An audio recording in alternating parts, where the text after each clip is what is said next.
So this is Skype. This is Casey McCardle as well, and as you can see on the screen, that's David DeSaro, one of my partners in crime for our English 692 group. For this particular aspect, we're looking at online writing instruction, looking at feedback, especially if it's creative writing, also as a composition, as a means of interacting with the student through audio and video conversation.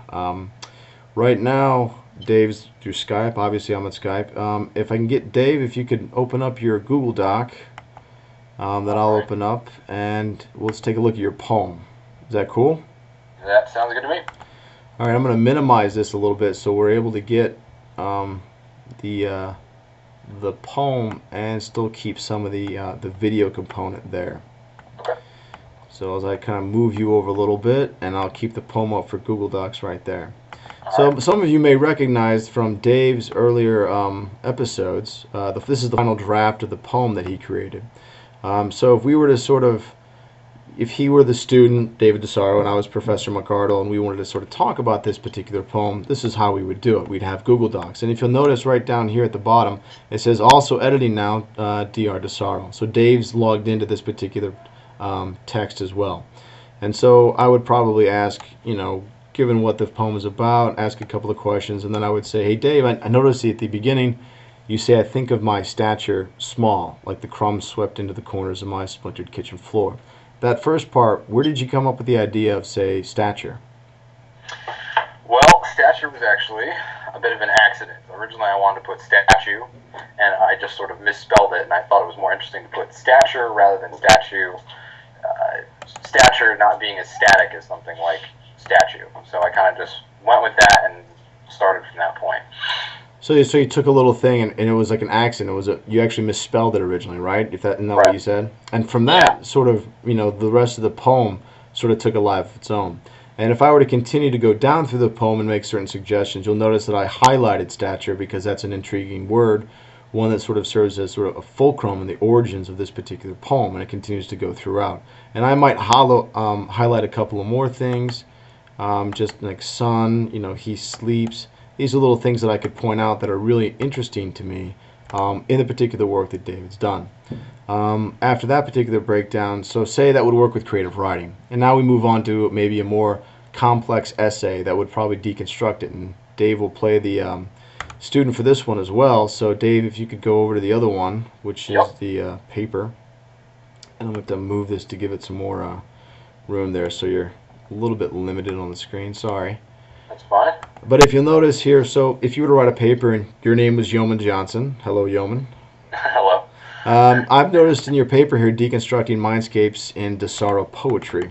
And one of the things that I noticed right here is I'm just going to highlight this. You talk about how it's very deliberate attempt by the poet to capture your own structure. And I'm also going to highlight this you know, purposely here, this word, because again, the way you use these particular words are very important as far as like planning and with concern for the poem itself. And remember the handout I gave you that talked about how the poet DeSaro discussed the origins of the poem and where it happened, and remember how we also talked about A Stranger from Porlock and Coleridge. You'll notice that there's a sort of a preface that goes with it that describes the actual origin. Now you talk about how purposeful this particular word is and how it's important, and I'm going to highlight it again. And I'm just sort of curious as to why you would want to make it stature when we clearly know that there wasn't the original intention of the author. It wasn't sort of planned, it sort of came out of nowhere. Well, I think certainly the alliterative quality. I know stature and statue have certain similar alliterative qualities, syllabic qualities, but just sort of the repetitious elements of stature, small, and then the small followed by, I mean, statue that's small versus stature that's small, there's a lot more meaning packaged within a stature that's small versus a statue that's small, sort of an object as opposed to sort of a concept, I guess, is one's stature. Cool. So I guess, even though originally the intention of the author may have been statue, it feels like it was some maybe subconscious thing that came out and ended up working throughout the entire piece. I think it definitely works. It's interesting because given the actual origin of what the original poet said and what you were able to glean from it is really intriguing. Just as he may not have intended to use the word statue. Originally it was statue, not stature.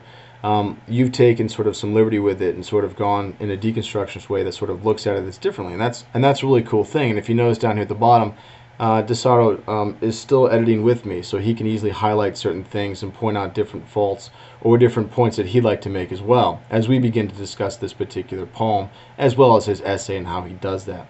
And this is one way of using, for this particular exercise, we're able to use Skype. So we not only have video, we also have audio, and we have the text in front of both of us at the same time. It's not the same as face-to-face, but at the same time, it's a way of interacting, and it's a way of sort of alleviating certain fears that many people may have with online writing instruction, sort of way of making it personal. Again, it's not replacing face-to-face, but what it is doing is allowing us two people to communicate asynchronously with an alphabetic text or with a poem or with an image or anything else. And as you can see, Dave has highlighted a couple of things that he himself might point out to me. So that sort of concludes this little brief exercise here of examining online writing instruction through Skype, VoIP, Voice over Internet Protocol, as well as Google Docs as well. So Dave, thank you very much. You've been a wonderful student. Thank you very much, sir. Thank you, sir. I'll talk to you later. Thanks. All right. Bye.